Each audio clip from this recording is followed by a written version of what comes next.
alright, so loolu nga ciy def oignon vert, kaani salade, ginger, persil chinois un peu, poobar, kaani tëmbal.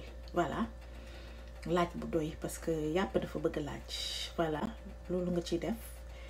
Voilà, boo paree bu fekkee da ngay lekk jumbo wala magie wala genre mën nga ko ci def, sinon tu mets du sel. Donc moom ngay ñëw nga diw ko ci fii, diw ko ci ba bënn yëpp, gis nga fépp ngay bënn, dugal ko ci biir, diw ko ci ba mu tooy xëpp. Après naa leen wan la suite. Da ngay jël papier aluminium nga laxas ko ci laxas ba du am benn espace bu mu génnee, nga dugal ko sa four pendant 3 heures à 4 heures de temps. boo ko génnaatee nga diwaat, booy diw mën nga ci def beurre sànni ko ci biir. Voilà, boo ko génnaatee. Ok, je rappelle que nokkos bi oignon vert, kaani salade, poobar, kaani bu sew, kaani tëmbal, ginger, persil chinois un peu. Voilà, laaj bu doy ak poobar.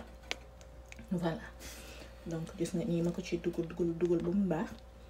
Léegi nag ñu roof ko nag ba mu baax, dégg nga. Voilà, moo ngi nii gis nga ni ma ko roofee moo takk lépp. Voilà, donc je rappelle que ok, sama waa Snap wala sama waa Facebook maa ngi leen jéggalu ci weeru koor bi di leen déwénatil. Donc c'était juste pour vous montrer un peu naka ngeen mën a def pour am nokkos bu neex pour tànku xar bu mag wala méchoui boo leen wax parce que ne def, puisque je n'ai pas eu le temps de defal leen live comme ni ma ko daan defee. Donc je vais vous expliquer un peu. Gis nga nokkos bii nii oignon vert, kaani salade, ginger,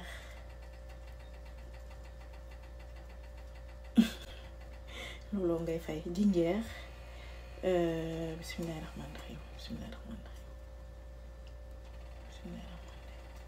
Voilà, ginger, kaani bu sew, kaani tëmbal, lu nekk lu yem rek par rapport ak yéen seen kër nekk ngeen di lekkee.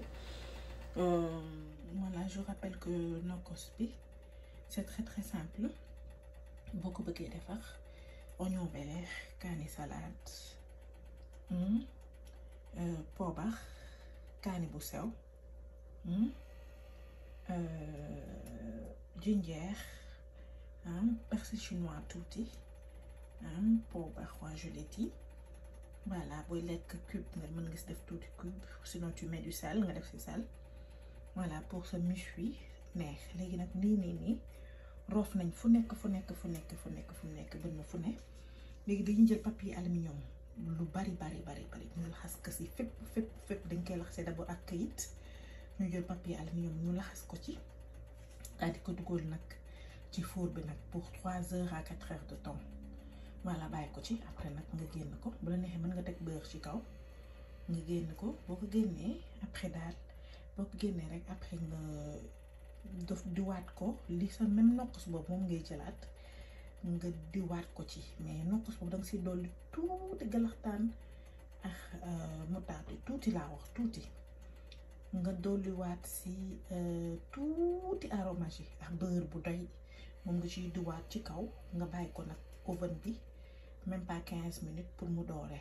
nga taal grill bi wala boil bi comme nous on l'appelle. Donc moo ngi noonu méchoui bi dama bëggoon rek baaxee leen ko ci tey jii si buñ ne suba la korité, comme ça ngeen mën ko def yéen si seen korité. Voilà, merci encore pour tout.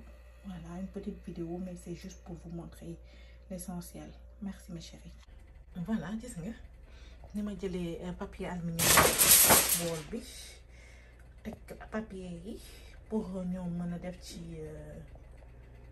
méchoui. Voilà, méchoui baa ngi noonu gis nga ko ni. Voilà, donc damay si ñëw sànniwaat ci kii bi ñu ko wax si nokkos bi tuuti rek ba mu tooy gën a tooy. ma jël ay beurre ma teg ci tuuti rek tout petit beurre rek. Voilà, donc je rappelle que ce sera dans le oven. It's gonna be inside for 3 to 4 hours, like to make it really smooth and soft and well done cooked. Donc mu ngi noonu, très simple. Je rappelle, oignon vert, kaani salade. Moi je fais très simple, mais nokkos c'est très simple. Donc nokkos yi dañ koy jaay en même temps bu fekkee da ngeen ci bëgg jënd. Dañuy defar nokkos yi di ko jaay bu ceebu jën, bu ceebu yàpp, bu yëpp. Donc gis nga nokkos bi moom laa ci def. Après dama koy dencaat pour def ci beurre bu bari, boole ko ak tuuti aromage yi ak tuuti moutarde. Moom laa ci diwaat pour mu dooreel ko tuuti rek. Voilà, bu fekkee ñor na ba pare. Donc moo ngi noonu. Je rappelle, oignon vert, kaani salade, kaani tëmbal, kaani bu saw, poobar, laaj bu doy, ginger, persil chinois tuuti parce que dafay yóbbu goût. Loolu laa ci def moom laa ci diw nii roof ko fépp. Et puis je vais le laisser dans l'oven pour 3 heures à 4 heures de temps. Donc puisque je suis presque à 3 heures du matin, donc bu ma yeewoo 6 heures du matin rek. Voilà, après ma diwaat ko dooreel ko. That's it. Moo ngi noonu, c'est une méchoui. C'était juste pour vous montrer naka nga mën defee nokkosu méchoui. Voilà, et puis du sel ou bien jumbo ou Maggi, ça dépend de vous.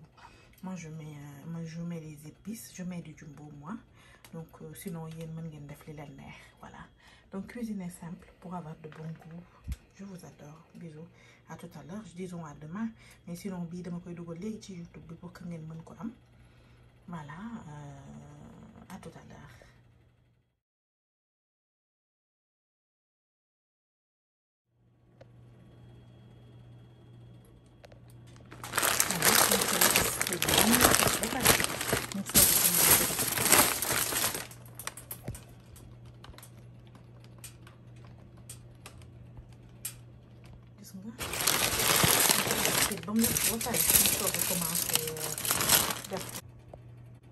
Voilà, moo ngi noonu dañuy dolliwaat aluminium. Voilà, moo ngi nii. Léegi nag dañ koy dugal ci four bi nag pour puisque normalement 350 moo ngi noonu dañ ko dugal ci four bi nag pour 4 heures de temps, 3 heures de temps. Moi je vais mettre pour 4 heures de temps puisque normalement 350 degrés la war a nekk pour 3 heures de temps. Moi je vais faire 300 degrés pour 4 heures de temps. Donc voilà, moo ngi noonu mën nga ko def overnight, mën nga def ci guddi gi nga xam ne boo xëyee yow dooreel rek moo ciy des mu desal la yeneen détails. Alright, donc laxas ba mu dëgër nag dégg